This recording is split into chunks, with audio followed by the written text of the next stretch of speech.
Vamos abrir as Bíblias na carta de Paulo ao seu filho na fé. Segunda carta que ele escreveu ao seu filho na fé, capítulo 2, versículo 15. Carta de Paulo a quem? Timóteo. Segunda carta, capítulo 2, versículo muito conhecido e citado, principalmente nos seminários. Não sei por que nos seminários, porque deveria ser para a igreja toda. Mas aqui diz: procura apresentar-te. 2 Timóteo 2,15.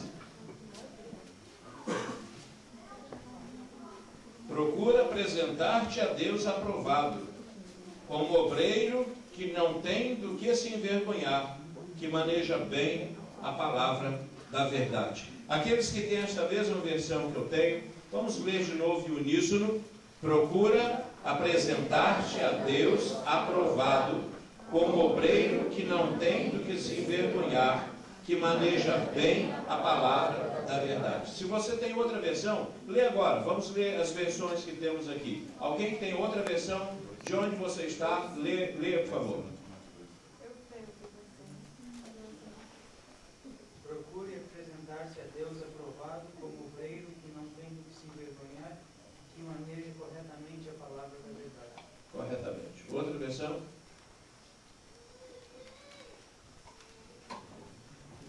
Amém. Vamos orar. Senhor, nós te agradecemos por tua palavra e oramos agora, ó Pai, pelos nossos corações. Nós te pedimos que a terra deles possa estar arada, adubada, pronta, Senhor, sedenta pela tua palavra. Conforme tua mesma palavra diz que devemos, como crianças, ardentemente desejar esse leite genuíno para o nosso crescimento espiritual.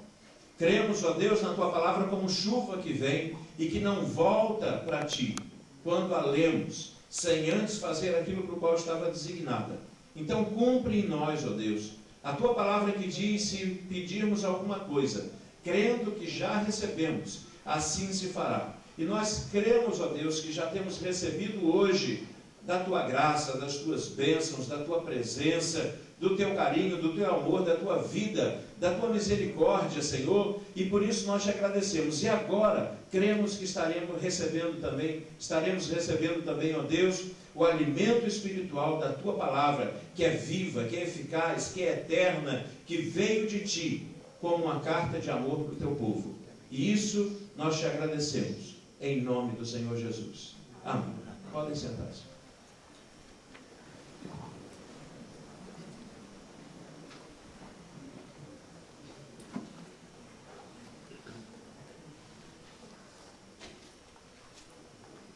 Eu queria hoje conversar com vocês sobre esta palavra aprovado, mas num sentido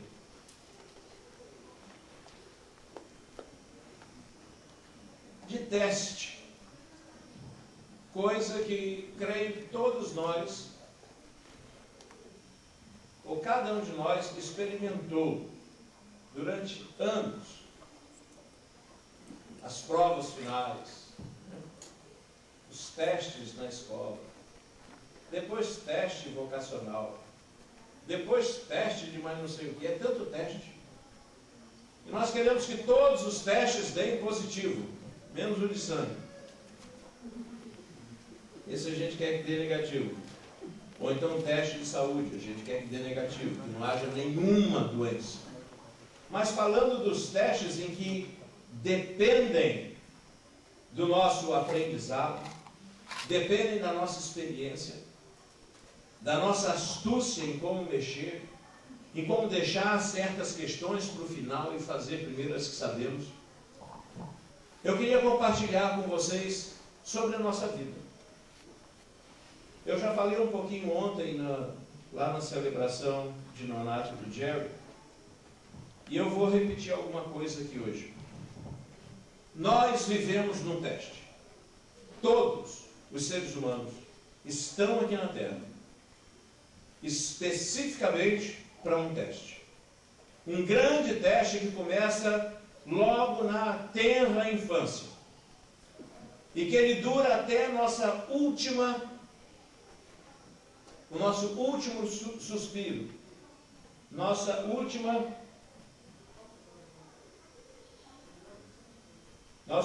pensamento. E eu queria então conversar um pouquinho sobre o que Adão fez, o que Davi fez. Nós vemos que a Bíblia, ela nos mostra o povo que ali passou realmente como humanos. Não nos mostra como super-homens, super-crentes, super-pessoas. Pelo contrário, é interessante que os homens que mais agradaram a Deus, os que mais andaram com Deus, aqueles que fizeram grandes mudanças, essas pessoas eram falhas. Essas pessoas pecaram. Essas pessoas tiveram erros grandes, como o apóstolo Paulo. Paulo perseguiu a igreja e mandava matar as pessoas. Quantos daqui, por zelo, já mandou matar alguém? Lá no Brasil, eu não conto com ninguém. Nós somos, perto de Paulo, muito mais civilizados, não iracundos, né? Porque Paulo mandou matar a gente. Davi, aquela sujeira que ele fez. Mas o que eu queria falar é que eles acabaram passando no teste, mesmo tendo repetido alguns anos. E quantos de nós não fica, ou não ficamos, quantos de nós não ficamos, às vezes, anos e anos, repetindo a mesma série? Não sei quanto a vocês. Eu repeti 3 vezes a terceira série.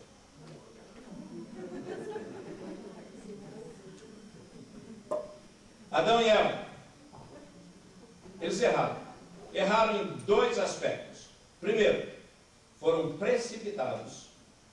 Segundo, foram desobedientes. Mas eu queria falar principalmente pela precipitação. Precipitação porque Deus não colocara Adão e Eva no Éden para ali eternamente ficarem. Todos os que estudam a Bíblia, os teólogos na sua maioria, todos creem que se Adão e Eva não tivessem pecado, haveria um tempo em que eles teriam que passar de ano, já que aquela árvore estava ali, do conhecimento do bem e do mal, e também a árvore da vida. Isso era para existir para sempre. E entendo eles, filhos e filhas, morariam todos ali em santidade, com aquela árvore tentadora do conhecimento do bem e do mal ali para sempre. Nós cremos que chegaria um dia em que Deus iria dizer: olha, vocês foram aprovados, a árvore esteve ali, eu dei a minha ordem, vocês obedeceram, agora vocês podem sair, ou eu tiro esta árvore, e eles conheceriam o bem e o mal, assim como Jesus conhecia, sem jamais ter praticado. Assim como o próprio Deus conhece o bem e o mal, e nunca foi tentado pelo mal, nem jamais praticaram o mal. Que tipo de conhecimento é este? Revelação. Jesus conhecia o mal por revelação, não por prática. Deus conhece o mal por revelação, não por prática. Ele sabe tudo que existe na área do mal, sem ele jamais ter pensado como era o mal. E eles foram precipitados. Mas outros, como Davi. Davi é o caso clássico. Nós sabemos biblicamente que Betseba era destinada e predestinada para Davi, por causa de Salomão, um dos escritores da Bíblia. Salomão teria que existir. Salomão iria existir. E como filho de Betseba e Davi. O ponto que Davi colocou os carros na frente do boi, ou dos bois, e ele pecou. E aquilo que veio desse pecado, Deus até dispensou desta terra. E a criança que nasceu daquele adultério, a criança que nasceu daquele assassinato, Deus a tomou. Mas depois, em perdoando Davi, Aí ele se casa com Betseba. E lá na frente nasce Salomão. Se ele não tivesse feito isso, nós não sabemos o que poderia acontecer. Mas uma coisa sabemos, que Salomão iria existir. E que seria de um casamento de Davi com Betseba. Abraão, outro que colocou o carro na frente dos bois. E Deus dá uma promessa e fala, você vai ter um filho. E Sara já bem velha, ele já bem velho. E ele começa a pensar, não vai dar certo, não sei se é assim, não sei se é assado. E ele acaba colocando de novo e se precipitando. E indo antes do tempo. E ele tem um filho com Agar. Que se tornou depois um problema para o próprio Israel.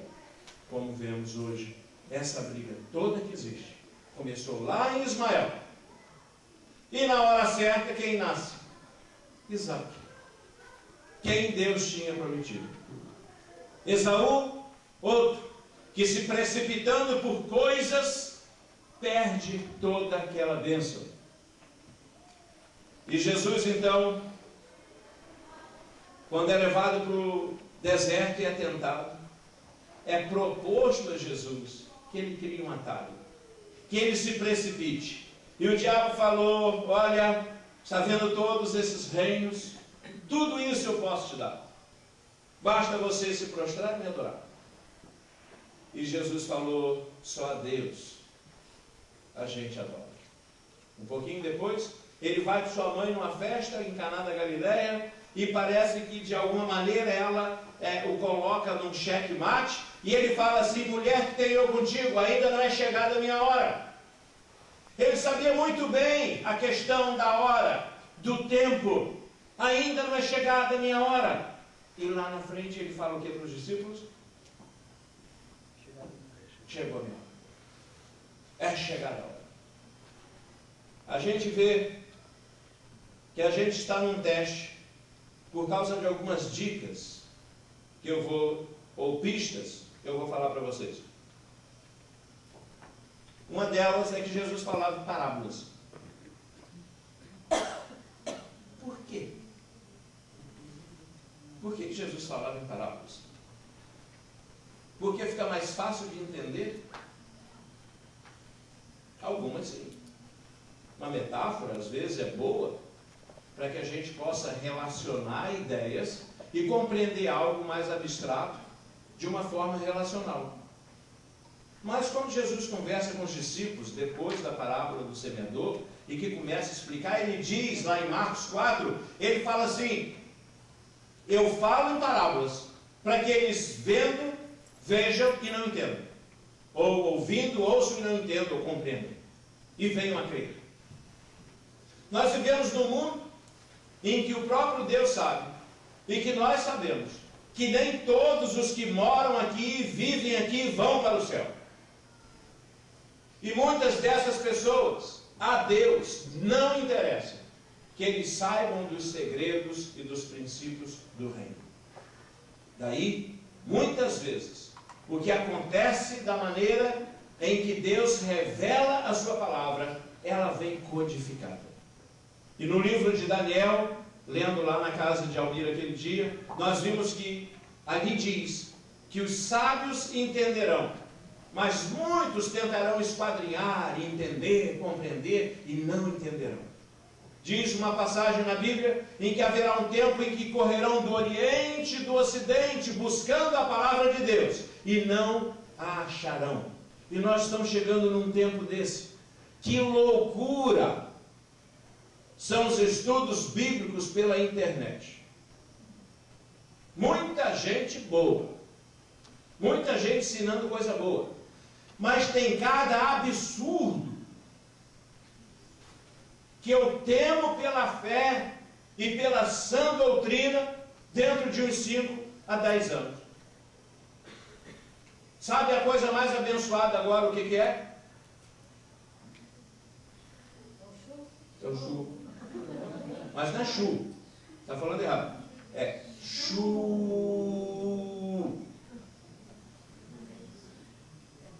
Quem não conhece o chu e que não faz parte do chu, não está abençoado. Se eu fosse você, eu entrava na internet. Colocava S-H-U-U-U-U-U-U-U, e você vai achar o que é o chu. Isso é parte de coisa de crente. Crente que está abafando. Crente que está sabendo. Mas isso é um teste que Deus nos coloca. Deus nos coloca a todos num teste. Ele falava em parábolas. Outra coisa que nos prova que nós estamos num teste, nós não vemos o mundo espiritual. Quantos aqui creem que nesta sala tem anjos? Aonde? Aqui, assim. Você sabia que tem igreja que bota uma cadeira assim para o anjo sentar?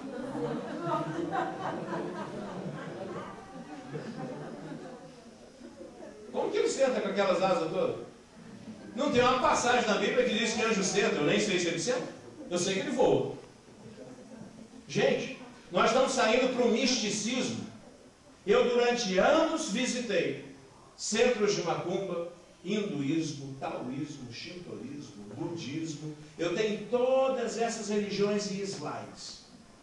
E os crentes estão indo para um misticismo em que estão abandonando a palavra de Deus, dando muita voz ou muito ouvido a sentimentos, a coisas, a novas ideias, e parece que, se não trouxerem coisas novas, então eles estão ficando para trás. E porque não existe substância, e a substância ela vem da palavra de Deus, palavra eterna que ele falou, passa céu e terra, isso aqui não passa. Não passa. Você não precisa inventar alguma coisa nova. Na verdade, alguma coisa nova que não esteja aqui nesta palavra, ou que não seja a iluminação do que foi revelado aqui, Paulo fala 2 vezes: seja anátema, seja maldito.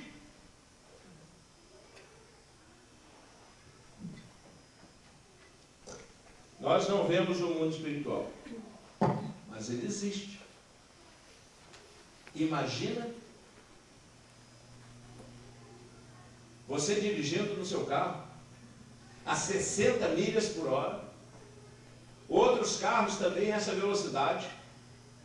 Quantas milhas por hora um anjo voa? Não dá nem para a gente falar assim, porque é outra dimensão.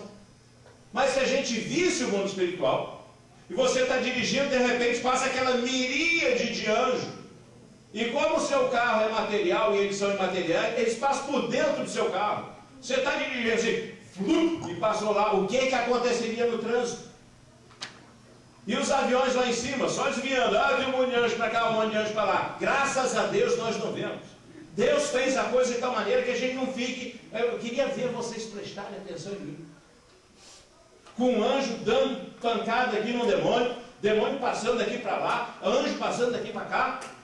A gente ia ficar maluco em menos de uma semana. Deus sabe como fazer as coisas. Ele fechou nossos olhos, porque nós não temos condição de viver nesse mundo espiritual agora, do jeito que a gente está. A gente não consegue viver nem no mundo material e nos fixarmos nas coisas de Deus.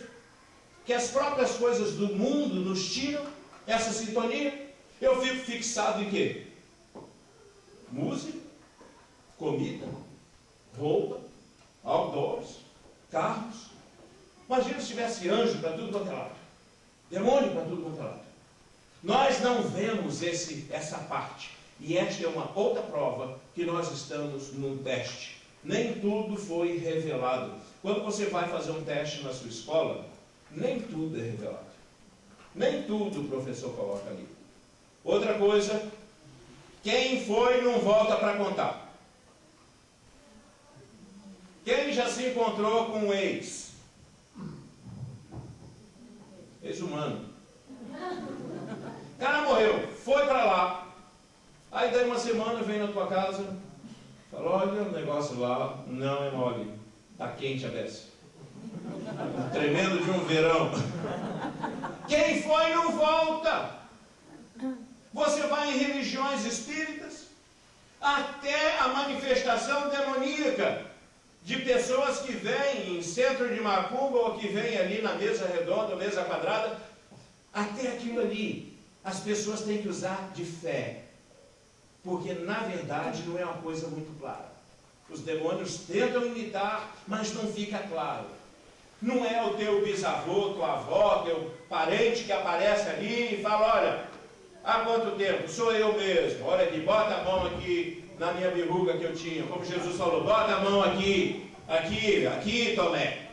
Não aparece. Os que foram não voltam aqui. Nós estamos num teste. É tão difícil a gente ter fé num Jesus que nunca vimos, como devia ser dificílimo para aquelas pessoas daquele tempo terem fé no Jesus que eles estavam vendo, carpinteiro ali da Galileia. Imagina se Almir entra aqui e fala, eu sou o Filho de Deus. O que vocês iam pensar dele? Que é ele? Filho de Deus? Ué, eu não conheço os irmãos e as irmãs dele. Ele não vem de carro lá em Gálatas. Filho de Deus? Era isso que Jesus falava, eu sou o Filho de Deus. Carpinteiro, que o pessoal conhecia os irmãos e as irmãs, é tão difícil para a gente crer num Jesus que nunca vimos, tocamos, sentimos, conversamos, quanto aquele povo naquela época, porque o teste é para todos. Aqueles lá também estavam em teste.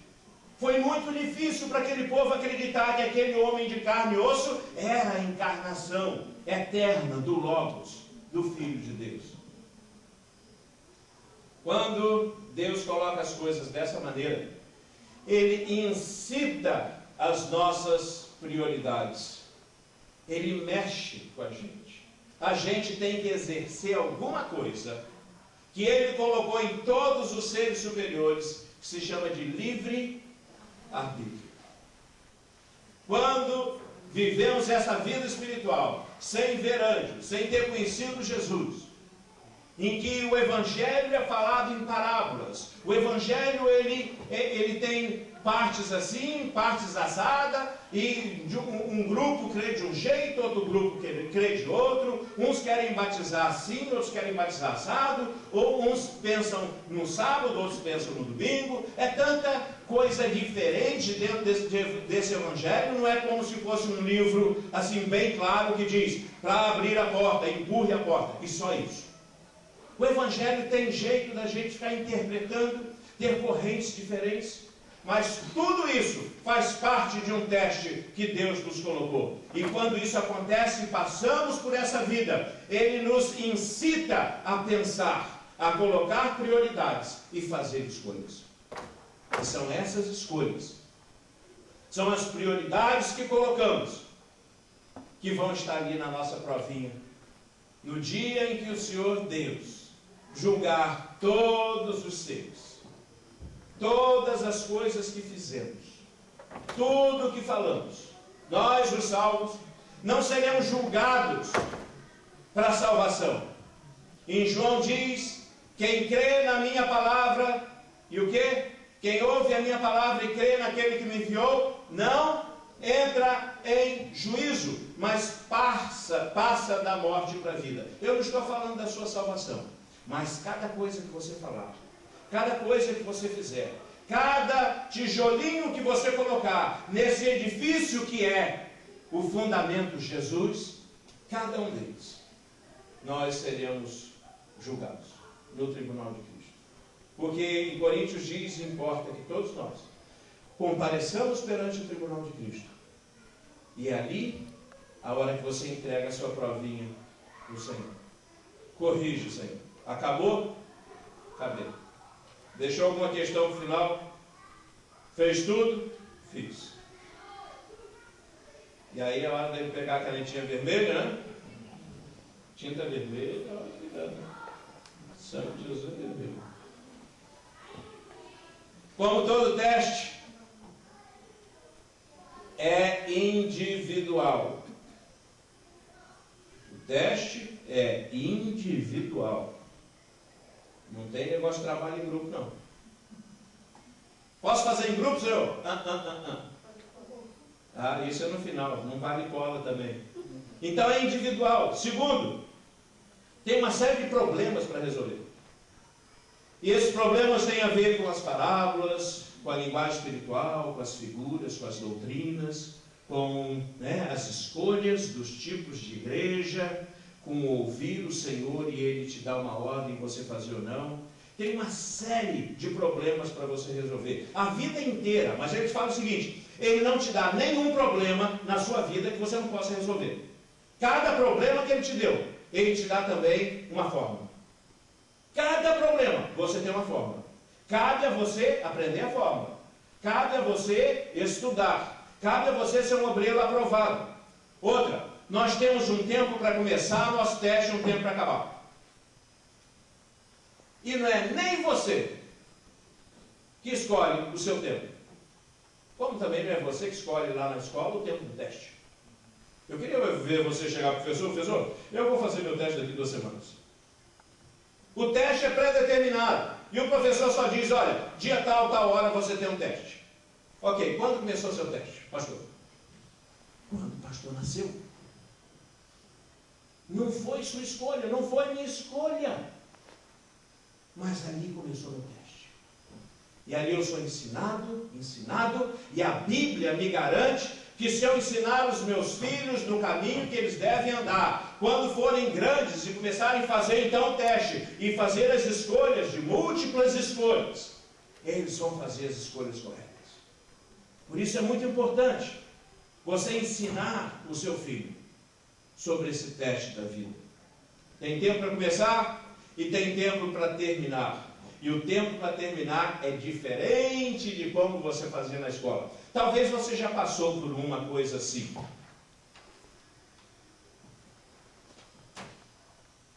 Quando esse microfone é o aluno fazendo o teste.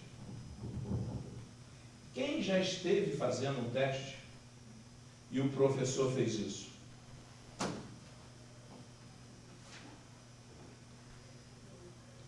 Você já? Eu também. Mais alguém?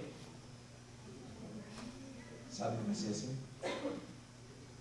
Você vai estar no meio do seu teste e de repente, em 1 segundo, pá! Você está lá. Senhor, eu estava no meio do teste. Ele falou, tirei a folha. Acabou. Mas tem mais 2 que eu sabia fazer. Tarde demais. Vai alta a noite, vem chegando o dia. Deixemos, pois, as obras das trevas, revistamos das armas da luz. Porque vai chegar um dia que ou Jesus volta, e ele volta como um ladrão, entra numa casa. O ladrão não avisa, vou fazer uma visita hoje. Ele volta sem você saber. E a gente morre às vezes sem saber. Deus a uns, como no caso minha primeira esposa, Leonice, Deus deu o privilégio dela saber que vai morrer dentro de 1 ano. E como Léo mudou. E mudou mesmo. Até gente que não gostava dela veio falar com ela. Porque ela pôde se preparar. Mas tem gente que simplesmente a folha, você piscou do lado de cá, abriu o olho e já está do lado de lá. Se tinham 10 questões ainda para fazer, já era. Tem tempo para começar, tem tempo para acabar. Outra coisa foi o que você falou. Não adianta colar. Não vai dar certo. Porque diferente dos testes que nós temos na escola, e que as perguntas são iguais para todos, no teste de Deus, as perguntas são diferentes. E é um teste específico para cada um de nós, com toda a sabedoria e justiça, com o mesmo peso, mas não tem uma pergunta igual. Então não adianta você esticar o olho, fazer assim, não dá certo, tossir, deixar papel cair no chão, cola de rolinho, que bota os 2 palitinhos, bota ali aquela linha que vai rolando assim, e não vou falar mais. Não adianta! Não adianta! Sabe por quê? Porque Deus vai testar você com perguntas específicas para você. Não adianta você se basear na prova do outro. Não adianta você simplesmente pegar a letra e escrever na cola, pensando que o teste de Deus é decorar a Bíblia. Que o teste de Deus é saber a letra. O teste de Deus é muito pior do que isso. Ele vai não só ouvir a sua resposta, mas ele vai saber que de dentro de você, de onde essa resposta veio, qual a intenção dela. E se existe verdade nela, é muito diferente. Não adianta a gente decorar a matéria. A gente tem que viver a matéria. E isso é difícil. Mas diferente dos outros professores. Você tem um professor que está morando com você. Que não sai de dentro de você. É um professor particular, o melhor desse universo. O nome dele é Espírito Santo. Ele foi dado para você. Sabe quanto que ele custa por hora? O maior preço que esse mundo pode pagar. A vida do Filho de Deus. Ele custou a vida de Jesus. Ele só veio aqui porque Jesus morreu e ressuscitou. Mas ele foi dado para você. Então nós temos esse professor particular que, se depender de você, na hora que você quiser, Senhor, vamos estudar um pouco de trigonometria? Ele fala, não tem problema. Ok, a trigonometria vem do trigo. Trigo tem... Não é isso? Bom, apaga isso aí. Nós temos um bom professor. E no final das contas, como a gente leu ali, nós vamos ser aprovados ou reprovados.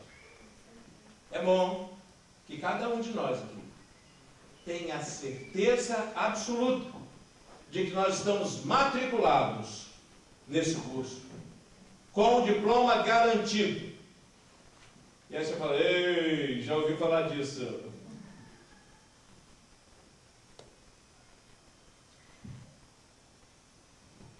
Seis P's. P. O que é isso? Para poder passar, papai precisa pagar. Quem já ouviu falar dessa escola? Para poder passar, papai precisa pagar. E, de certo modo, a nossa escola é essa. Nota bem. Porque quando você se matricula nessa escola, o Senhor Jesus fala assim para você, ó, aqui já está tudo resolvido. Já paguei. Você fala, então eu vou passar? Vai. Vou receber o diploma? Vai. Como é que é essa coisa? Você vai ser mais do que vencedor. E se eu não fizer nada? Você vai fazer. Mas se eu não quiser, você vai querer. O que pode acontecer é você ficar repetindo o ano. Mas vai chegar o dia. E esse dia vem. Que aquele que começou a boa obra em você há de completá-la até o dia da graduação. Então tem pessoas que durante anos e anos eles vêm tranquilamente, passam do primeiro, passam para o segundo, passam para o terceiro e vão indo. Uma vida tranquila, abençoada, vendo os mesmos colegas, né? E chegam todos velhinhos lá, agora PhD, doutores, todos juntos. Outros, primeiro ano, todo mundo vai para o segundo e primeiro ano. Ah, eu conheço mais gente sempre. Primeiro ano, e essa pessoa vai ficando, e de repente Deus tem que, às vezes, botar um gancho nele e fazer isso, ó, e trazer para cá. Então, o que começou a obra vai terminar. Você vai terminar essa obra. Você vai chegar no céu. Aquele que comprou você, pagou o seu curso, garante que você pega o diploma.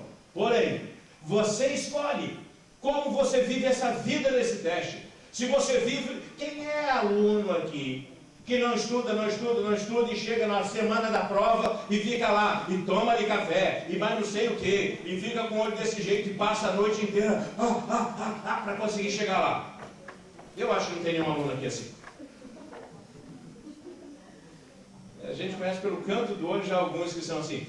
Não é muito mais difícil, mas a gente é assim. Tem uns que são assim, espiritualmente a mesma coisa. Por quê? Porque a gente não corre junto com os outros. Isso é muito bom. Eu pensei que era o calor da pregação. A gente não corre junto com os outros e acaba vivendo uma vida inteira triste, cheia de pressão, sem ganhar os prêmios que a gente poderia ganhar. E não é isso que Deus tem para a gente. Terminando então, nós temos aprovação garantida se você de fato se matriculou nessa escola. E essa é a escola do Senhor Jesus. Agora, você que escolhe como que você vai passar esse tempo. Se vai passar esse tempo abençoado ou se vai passar esse tempo em tribulação, em cima de tribulação. Tem certos crentes que o que eles vivem é uma tribulação atrás de outra. Eu acho que você nunca encontrou um crente assim. Você senta com ele, e aí, meu irmão, como é que está? Vai se vivendo, né? Um dia de cada vez. E aí você conversa, a vida desta pessoa é um mar de problemas. Quem sou eu para julgá-la ou achar que ela não tem salvação? Não, isso é uma coisa de Deus. E se ela de fato é salva, lá na frente acontece um dia, alguém me contou de um rapaz aí, essa semana passada, que o rapaz vinha vindo, de repente, esse camarada deu um rebuliço, ou foi você que me contou? Aquele menino que quer vir para cá de Campo Grande. Deu um rebuliço na vida dele, depois de não sei quantos anos de crente, agora ele começa a ler a Bíblia, começa a orar, começa a buscar a Deus, começa a obedecer o Senhor, a vida dele inteira muda, aí ele olha para trás e fala, quanto tempo eu perdi? Pois bem, ser aprovado é o quê? De que eu estou falando hoje? Estou falando para gente que tem experiência com Deus, ou estou falando para pessoas que não têm experiência com Deus, ou para os dois? Para os dois. Todos precisam saber, nós estamos num teste. Se você pensa que a razão da nossa existência é virmos aqui para esta terra, uma poeira no universo, dentro desta terra, nós sermos uma poeirinha dentro dela, só para você calcular um pouquinho, mais ou menos, o que é a relação tempo e espaço, pensa assim, a sua vida aqui na terra, em relação à vida de todas as pessoas. Você já pensou nisso quando você passa na rua? Você vê um cara passando num carro, aí você pensa assim, interessante, esse cara já viveu há 10 anos atrás, 15 anos atrás, ele viveu todos os dias, todos os minutos, eu nunca vi essa pessoa na minha frente, mas tem toda uma outra vida ali naquela pessoa, e tem toda uma outra vida naquela outra, e eu só conheço a minha, e a de vocês aqui. Mas existem bilhões de pessoas aqui na Terra com vida, e que viveram todos os dias que nós estamos vivendo. Todos com problema, todos sem problema, todos necessitando de salvação. Para você ver a necessidade que Deus tem da salvação desse povo, e como nós somos pequenos para fazer isso. Imagine você no meio de todos os 6 bilhões. Você, quem já foi no Maracanã, num dia de jogo lotado? Nós somos ali uns 180 mil. Que você vê aquele mundo. Agora multiplica esse troço 1000 vezes mais, e mais, e mais, e mais. É o que existe hoje na Terra. E todos em teste. E a grande maioria sem saber que estão em teste. Pensando que simplesmente nascemos. Agora a gente tem que trabalhar, comer, dormir, viver, ter filho, ter neto, depois morrer e acabou. Quando na verdade isso nada mais é do que um teste. Um teste eterno que Deus está colocando para a gente agora. Imagina você fazendo o teste do vestibular. E você faz tudo, mas não entra na sala. Você toma a Guaraná ali na vendinha. Você conversa com o pessoal do lado de fora. Você passa para cá, passa para lá, entra na sala, vê tudo aquilo. Aí eu falei, esse pessoal é caxias demais. Isso é coisa para religioso. E anda. E não faz o teste. Você acredita que tem gente que não acredita que a gente vive num teste? Tem gente que nunca pensou nessa possibilidade. Será que esse troço todo não é um teste, não? Vamos lá. Terminando, você se matriculou ou não na escola? Se matricular na escola é chegar para Deus e entrar nessa vida evangélica. É aceitar Jesus como seu Salvador. É nascer de novo. E é começar a estudar aquilo que Ele colocou. É encarar de frente este curso.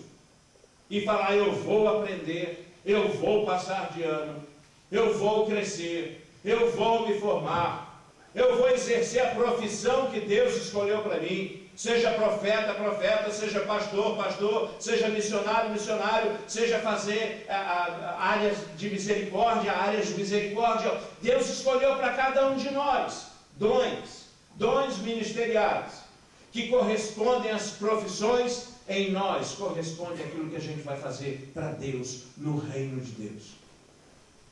Tem gente que já está há anos dentro da igreja e ainda não sabe o que Deus quer. Isso é por falta de quê? Estudo, falta de frequência, frequentam tudo.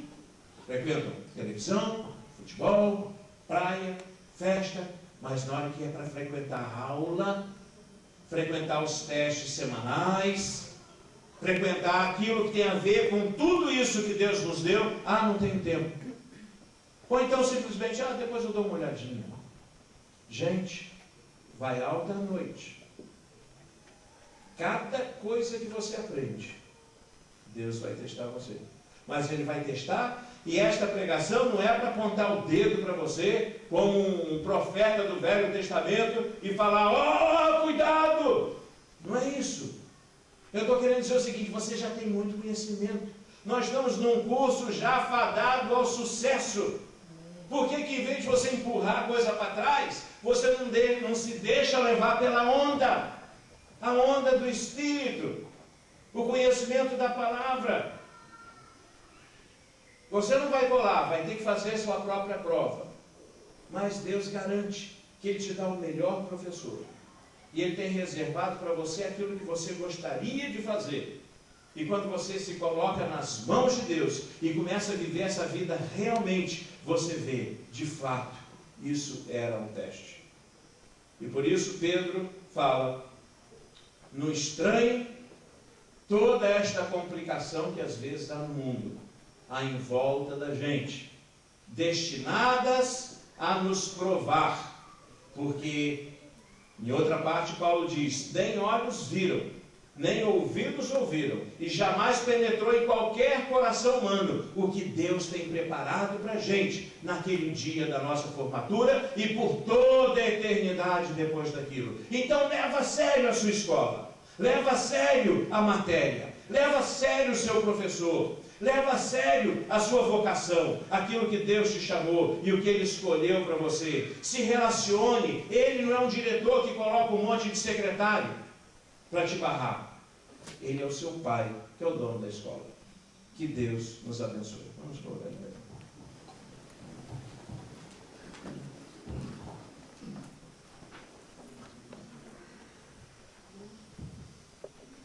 Se tem alguém aqui hoje à noite que tem sentido que tem sido repetente, como em Hebreus diz, dado o tempo, você já era para ser mestre, mas eu tenho que de novo ensinar as coisas fundamentais. E muitos de nós repetem. Graças a Deus que nessa escola repetir é um novo começo. É melhor quando a gente entende e repete do que quando a gente finge que está passando de ano. Então, se tem alguém aqui e quer que eu ore por você, e você quer hoje tomar uma atitude perante Deus, falando, Senhor, eu vou começar a estudar. Eu vou ser um bom aluno. Eu não vou faltar mais. Eu vou pegar os livros que o Senhor me deu, eu vou estudar este direito. Eu vou fazer bons testes. Eu vou seguir a vocação que o Senhor me deu. Eu quero ser aprovado. Procura apresentar-se a Deus como obreiro aprovado, que não tem do que se envergonhar. Se você tem sentido que sua vida tem dado uma deslizada desse jeito, e você quer que a gente ore por você, eu não vou pedir para você vir aqui na frente, mas eu vou estar orando por aqueles que levantarem a mão. Então levanta a sua mão, eu vou estar colocando você na presença de Deus. Deus que está vendo isso, Ele é o seu professor, pode baixar. Senhor, todos nós que levantamos nossas mãos, o Senhor é um pai, o Senhor é um professor, e o Senhor tem sabido, ó Deus, que muitas vezes nós temos deslizado, podíamos estar melhor, podíamos, ó Deus, ter tirado notas melhores perante a Tua justiça. E nós queremos te pedir que o Senhor nos encha de ânimo hoje. Nos encha, ó Deus, de fé, de esperança, de certeza de que nós somos mais do que vencedores. E que mesmo, ó Deus, tendo repetido alguns anos, isso não é motivo, ó Deus, para estarmos envergonhados. Mas isso é motivo, ó Pai, para arregaçarmos as mangas